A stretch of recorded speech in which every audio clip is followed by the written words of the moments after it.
So I've had the question of what can I do when I'm not creative? So you're a poet, you've got a collection of poetry and you want to write more, but the poems just aren't coming. Now, I'll cover in other videos ways or the way that you can sort of stoke creativity and the different ways that creativity flows as a poet, as a writer, fiction, non-fiction, all of that sort of stuff. But if you're feeling not creative in that moment, that's the time when you should look back over your old work and consider collating and putting together books. There's something about poets. I see so many amazing poets and they just haven't got a book. It's like, far out, let me give you money for your art because I want to read it, I want to hold it, I want to own it, I want to be able to re-experience it. And they don't. And it's one of my missions in life is to help people through that process. So hit me up if you're keen. I've written, I think, 6 poetry collections and a bunch of other books. That's not the point. The point is if you are wanting to, if you've got this creative urge, but you can't reach that sort of pinnacle of, deep thought or, connection to the consciousness or whichever way you sort of prescribe your creativity, use that same drive, that same energy, that same motivation to do a lesser form of creativity, to do something that's still creative, but not quite at the pinnacle of your creativity. So we're not writing deep level poetry. You're going down a notch and going, okay, I still want to be creative. I still want to do something in the poetry sphere, but I can't quite tap into that essence, that thing, whatever it is.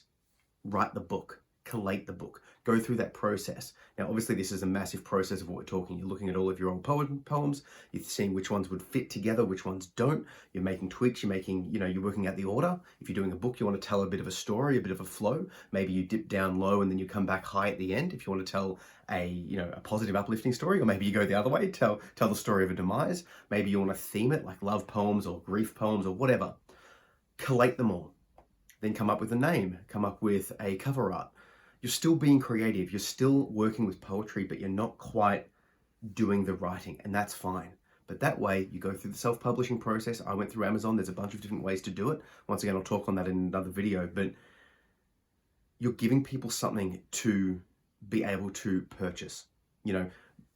I hope to God you've got a social media account at least, because then at least people can follow and connect. Social media gives them something to hold on to. They can see and they can follow you. The book gives them something even more solid to hold on to. And importantly, you get to earn something from your art. And let me tell you, when you start making money off poetry, it feels incredible.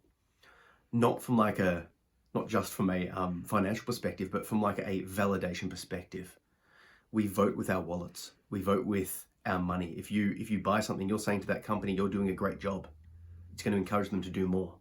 If you can receive that same sort of feedback for your artwork, your motivation skyrockets, and then you'll actually be able to write more, and then it becomes a battle of going, oh, far out, I can't get out of this higher level writing for long enough to be able to come down and work with the previous poems and be able to put it into a book.